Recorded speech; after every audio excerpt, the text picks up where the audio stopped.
Dragnet, the documented drama of an actual crime.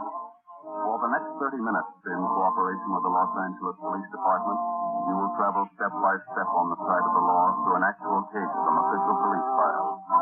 From beginning to end, from crime to punishment, Dragnet is the story of your police force in action. It was Monday, October 27th. It was cloudy in Los Angeles.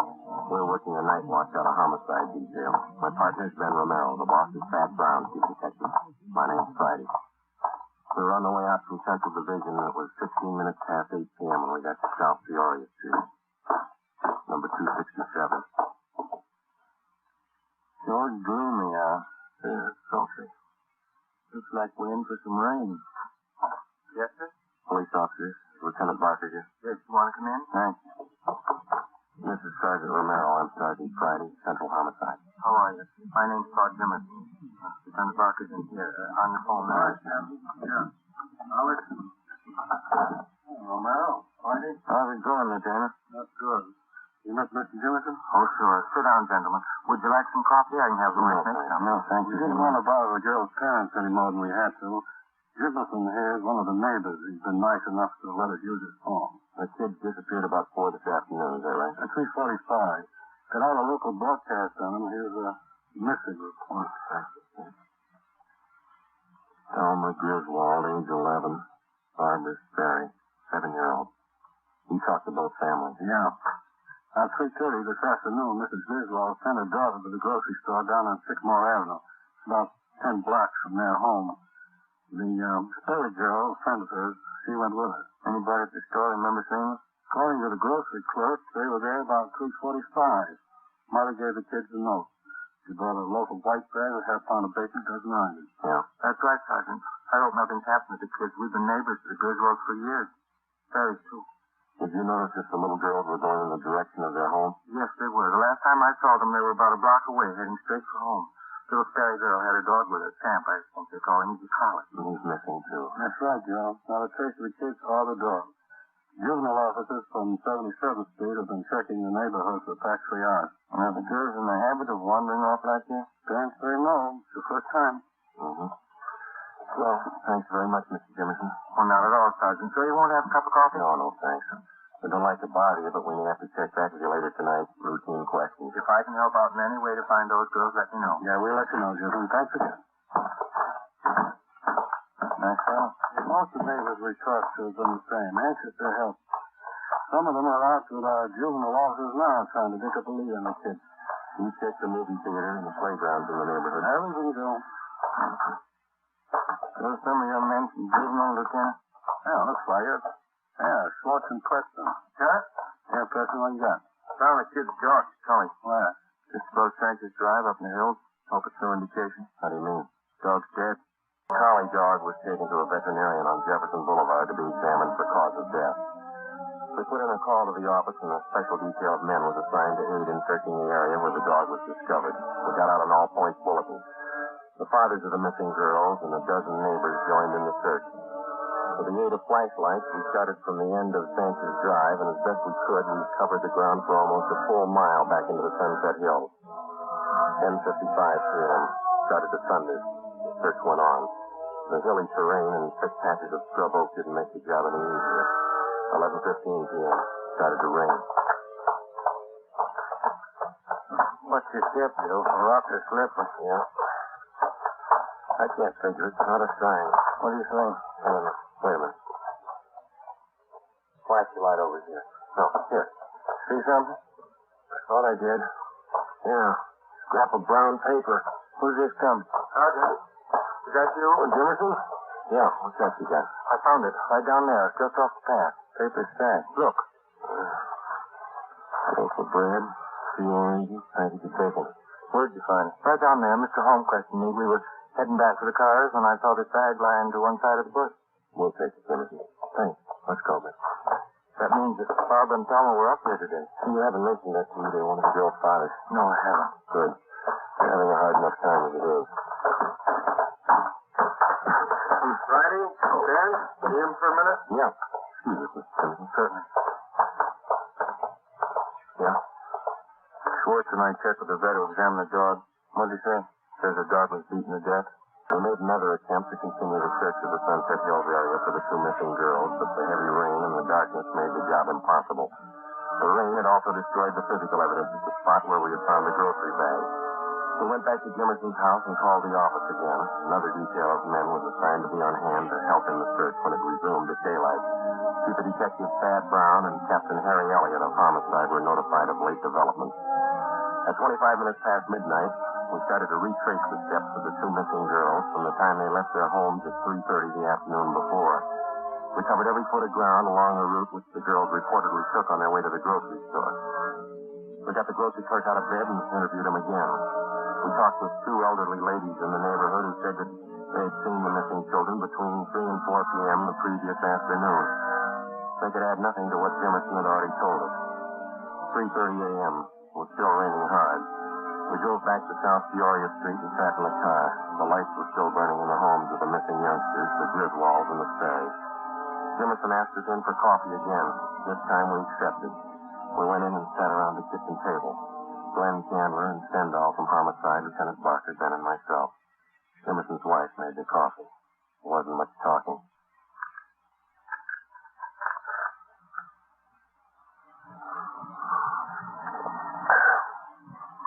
You want more coffee? Huh? Oh, yeah. Oh, thank you, Miss Jimmerson. Thank you. You want some more? No, thanks. It's fine. You want some more coffee? Doctor? Sure, Lieutenant. Patty, go ahead. Fill the sugar bowl with Amy empty. There isn't any more. You never do things right. I told you to get some at the store today. You told me? Yeah, that's all right, Jimmerson. Never use it anyway. Never do anything right. All right, Amy, go to bed. She's a little upset. Not feeling too well. Well, I guess we better be going, Jimmerson. Thanks. No, that's all right, Sergeant. She didn't mean you. It's this whole thing, I guess. Got everybody on edge. There's still a chance they may be all right. How do we explain the bag of groceries we found back in the hills? And the dog. If anybody's hurt those kids, we'll take care of them right here in this neighborhood. You'll get what's coming to us. Somebody's your back door. Oh, yeah, Dawson. Sergeant Friday here? Yes, you do. Come on in. Sergeant? All right, Tom. Sorry. What do you got? Mr. Griswold, Joe. Says he'd like to have you call and talk to him. Says it'll make his wife feel better, all broken up. Sure. Come on, Ben. We'll be over to Griswold, Lieutenant. Right. Thank you for the coffee, James. Not at all. If you get a chance, tell Griswold how sorry everybody is. We'll help all we can. Sure. Bad night. Yeah. Did you check by the Sperry's house, Tom? Mm-hmm. Mother's trying to get a little sleep. Father's still sitting up. There he is. By the window. Yeah. This is the Griswold home. Go ahead, Tom. Yeah. They gonna ask Court? What are we gonna tell them? I don't know. They could be all right. They could do funny things sometimes. Maybe, but they don't murder their pet dog. Like a doctor, a lawyer, or an engineer, the police officer comes to realize that there's only so much that can be learned from his book. Time and experience make up the rest. The police manual contains no stock answers for the grieving wife who has just lost a husband in an auto accident. No firm but polite reply to the belligerent motorist handed a traffic tag. No words of reassurance for distraught parents of missing girls, ages 11 and 7. Whether trapping criminals or comforting parents, you find the right answer the hard way. There isn't any other way. We sat and talked with the Griswolds for a full hour. We didn't tell them about the dog or the bag of groceries. Until the fate of the two little girls was definitely decided, we figured giving them the information would serve no purpose except to add to their worry. 5 minutes past 5 a.m. Almost a full hour until daylight. It was still raining. George, maybe the officers would like some breakfast. That's what they need. No, thank you kindly, Miss Griswold. We had some sandwiches about an hour ago. Sure, I can't fix you something. No trouble. No, sir. Thanks, anyway. Terrible night. There. And now, Helen, just a little while longer. We'll find the girls. It'll be daylight soon. Miss Griswold, some of your neighbors tell us that there were two strangers here in the neighborhood this afternoon. Yes. But that was earlier. Mrs. Nelson next door and I were talking about it. One was the gardener looking for work. The other one was starting work. What time were they around, Matt? Folks here was here about noon. The gardener was about 2 o'clock. Mm-hmm. How is your daughter about strangers? Does she make friends easily? No, not at all. Selma's very careful about that. She's never go with strangers, so. Why do you ask that question, Sergeant? You found out something? No, sir. No, we haven't. It's just a routine check, that's all. Nice conduct. The girl. I don't know. It's really something must happen. I know. No, Helen, you've been doing fine. Don't let down now. Joe? These brown car just pulled up outside. Thanks. Ben? Yeah. Thank you very much, Mr. Griswold. Mr. Griswold. Well, thank you, gentlemen. Here, let me show you the door. We'll meet at the end of Fancy's Drive, Mr. Griswold, about 6 a.m. It should be light enough by then. Oh, all right. Oh, Sergeant, there is a chance, isn't there? Girls are all right. There's a good chance. You try not to worry. Come on, Ben. Thank you.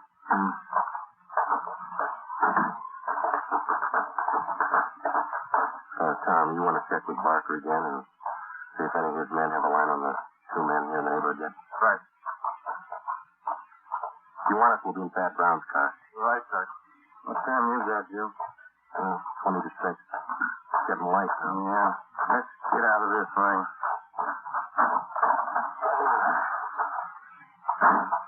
Gentlemen, you look a little wet. I could stand a dry pair of shoes. Still no trace of the kids? You heard about the dog and the bag of groceries. Yeah. Nothing else sensitive? No. It'll be light in a couple of minutes, and we can start searching the hills again. I ordered up another detail of men to help. They're parked up on Sanitized Drive. Captain Elliott's for them. Good. We can use all the help we can get. This rough terrain. There's a lot of ground to cover up there. Did you talk to everybody in the neighborhood? Yeah. Parents, too. They help you much? Well, they told us there were two strangers in the neighborhood before the girls disappeared. We're having them checked out. Yeah. Griswold thinks the kids would be safe on that count. Says his daughter's afraid of strangers, never goes near them. Mm-hmm. How much area did you cover in the hills last night? About a full mile, would you say, Ben? Starting from Fancy's Drive straight back into the brush. It wasn't too thorough. Not enough men, not enough lads. You got plenty of both right now. 10 minutes past 6 a.m., Tuesday, October 28th. The search of the Sunset Hills area was resumed. 150 officers spread out over a 2-square-mile area with orders to probe every foot of ground. With them were almost 50 volunteers from the neighborhood. The rain settled to a cold, steady downpour. The mud was ankle deep. 8:30 a.m., no sign of the missing youngsters. 10:30, still no sign. Search went on. The neighborhood restaurant owner sent out 5-gallon jugs of hot coffee for members of the searching party. After 6 continuous hours combing the hill, still no result. Chief Brown, Ben, and I went to the car for a cup of coffee and a cigarette. Had me beat. Those kids wandered off. They had to come in this direction. Well, we couldn't have headed toward town. Somebody would have noticed them, sure. Yeah. No leads at all on that ATV you sent out? 2. They both fizzled. Youngsters up in those hills someplace. Gotta be. You two ready? Yeah. Let's go. Sure doesn't phase me. 2 square miles. We've been over it twice. Go over it again. Find them. Selma Griswold, age 11. Barbara Sperry, age 7. Tuesday, October 28th, 2 p.m. They were still missing. Another detail of men from Metropolitan Division were dispatched to aid in the hunt. The daily newspapers played the story across the front page. Wire services, bulletins of news across the country. Radio newscasters covered the story at the scene. On South Peoria Street, the 2 mothers sat in their homes and waited. The search went on. It stopped raining. Did you cover that patch of underbrush over there, Joe? Yeah, of course. Yeah. Darn. Oh, yeah. Let's swing up this way. All right. Anything? No, nothing. All right, come on. Almost 2:30. Yeah. Too much coffee. Sour stomach. Me too. You got a cigarette? I'm out. Oh, yeah. Right. Watson? What do you got? What is it? They found the kid. Yeah, slippery.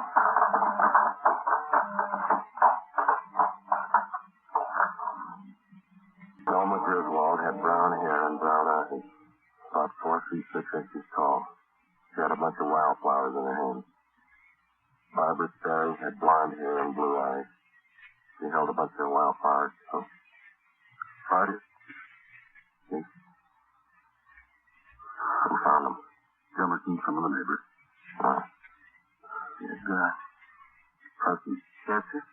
Get something, cover him up. Yes. Come on. Yeah. Been a cop 32 years and never seen anything like that. I hope I never do again. Must have been a maniac. Had to be. The lowest crime, depraved. Anybody call the crime lab? Yeah, the area's been cleared. Family's been notified? Not yet. I'll have to tell them. You want to come along? No, that wouldn't do any good. 2 lives. What can you say? Whoever did it ran up a big bill. They're going to pay it. 5 minutes after the bodies were discovered, the hunt for the psychopathic killer was underway.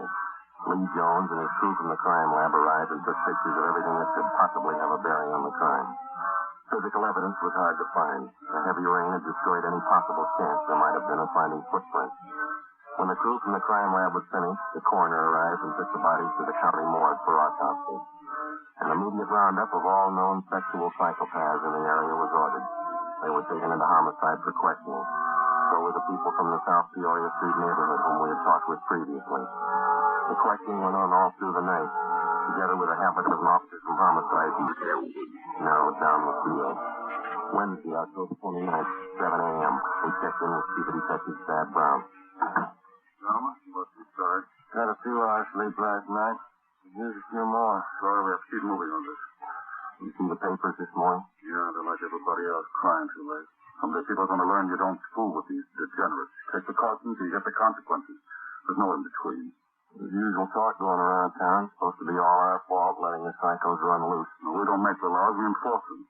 So we get something to work with. Laws with teeth in them, these atrocities are going to go on. Nobody seems to care. We pick them up, they serve a few days, pay a fine, and they walk out of here. Nobody cares. You sure pity them, don't cure them. Nature played a trick on them. Feel sorry for them till they kill a kid. Not a firm law to cover them as they are. Just to wait till they murder somebody. We've got a better law for mad dogs. We don't let them run loose till they bite somebody. Those 2 little girls ought to prove something. How's the parents making out? What you might expect. Shot, dead. Excuse me. Brown speaking. Who? Send him in. Handler. Here's finished questioning that bunch we brought in yesterday. Oh, Chief. Ben, Joe. How many possibles, Glenn? None. 4 we had left established airtight alibis. We checked their registrations, gave them no releases. Where does that leave us? We start from scratch. I don't think so, Chief. You got a hunch? A little better than that, Joe. I'm sold. What do you mean? You said the parents told you the little girls were afraid of strangers, wouldn't go near them. That's right. You got the same reaction from some of the neighbors we talked to the day before yesterday. Yeah. Now we find out that all the known psychos in the area are clear, perfect alibis. Well, you figured the killer couldn't have been a stranger to the little girl. That's right. There were only 2 strangers in the whole neighborhood the day the girls disappeared, the gardener and the salesman. Both of them have been checked and cleared. Mm-hmm. As far as we know, the little girls wouldn't have gone that far up in the hills alone of their own accord, and they wouldn't have gone with a stranger. They had to be lured there and by someone they knew. Any ideas? Could have been one of the neighbors. No, we checked every possible out there, Glenn. We questioned them a half a dozen times. So have I. There's one that might fit. Who's that? Claude Jimmerson. Glenn Chandler had been a veteran homicide officer before Ben and I joined the department. He was tall, quiet, and reserved. He had a good reason for everything he did, for everything he thought. The 3 of us sat down and tried to put the pieces together. Number 1, Chandler uncovered a point that Ben and I had missed completely. Jimmerson and his wife were not close friends of either the Sperry family or the Griswolds. For a near stranger, he showed an extraordinary interest in the welfare of the children after they disappeared. Number 2, Ben and I discovered that Jimmerson's wife had an 8-year-old boy by a previous marriage. The child did not live with them. Mrs. Jimmerson told Chandler that her husband had been cruel to the boy. He refused to elaborate. Number 3, Jimmerson was the last person to see the children alive. Number 4, the bodies of the children had been well hidden in the underbrush. Jimmerson found them. Number 5, Jimmerson had bent over backwards to make friends with the investigating officers right from the start. If any veteran officer can tell you, that's not the usual attitude. At 8:30 a.m., Chandler, Ben, and I left the office. We spent the day digging back 15 years into Jimmerson's life. We got back to the office just after midnight. Thursday, October 30th, 10 a.m. We checked in. Okay, Joe, all right. Thanks. Come on, then. Yeah.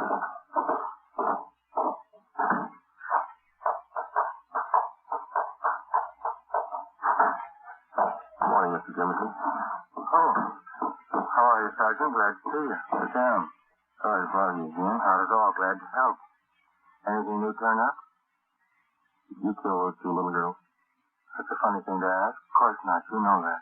We ask everybody the same thing. Hope you're not offended. Oh, you kind of surprised me. I didn't know. Did you kill those little girls?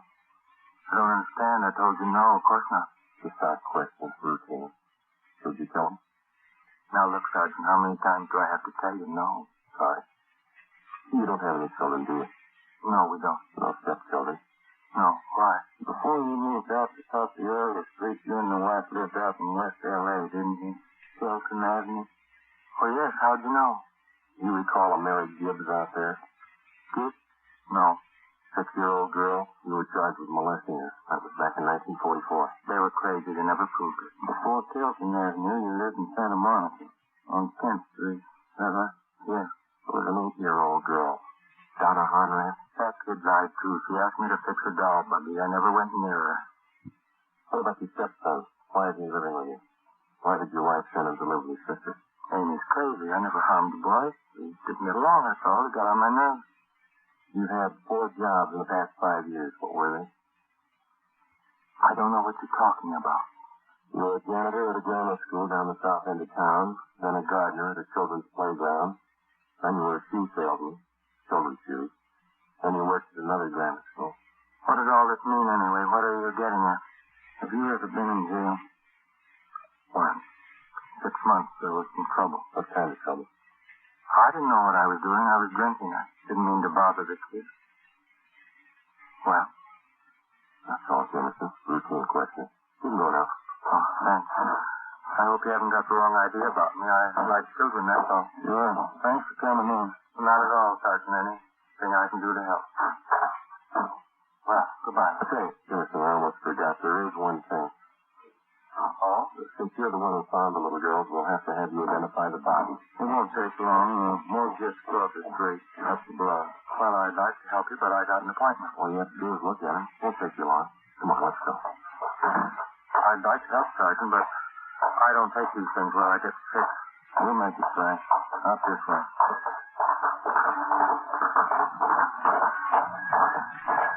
It's raining again. I'm sorry, Sergeant. I don't think I better go. Just identify him, that's all. It'll take a minute. Maybe if we had a drink before we went in. You can have one after. And watch it. There's heavy traffic. Yeah, lights. We'll have to wait. I need a drink. I can't go in that place without a drink. You'll be all right. Okay, let's go. Morgue's up this way. I can't look at him. I get sick. Don't make me. Nothing to it. You'll see. Here we are. Coming down the driveway. It's a shortcut.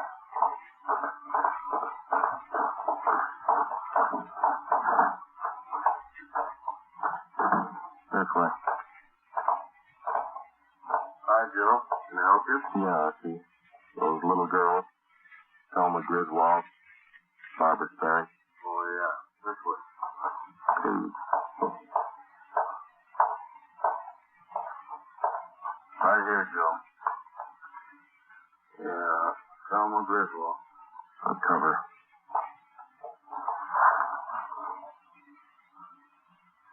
Jimmerson? Yeah. Thelma.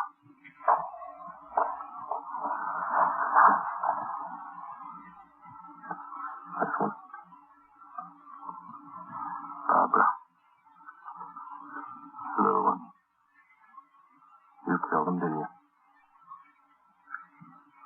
The dog jumped at me. She started to yell. Put my hand over her mouth. Then the other kid. I hit them. Too hard. I'm crying. Joe? That's all. All right. Huh? Let's go. It wasn't my fault. I liked you. I didn't understand. Neither do I, Lester. Come on. So you have just heard was true. Only the names were changed to protect the innocent. On March 18th, trial was held in Superior Court, Department 87, City and County of Los Angeles, State of California. Claude Jimmerson was tried and convicted of murder in the first degree. On April 23rd at 10 a.m., he was executed in the lethal gas chamber at the State Penitentiary. You have just heard Dragnet, a series of authentic cases from official files. Technical advice for Dragnet comes from the Office of Chief of Police W.A. Wharton. You're tuned for the stars on NBC.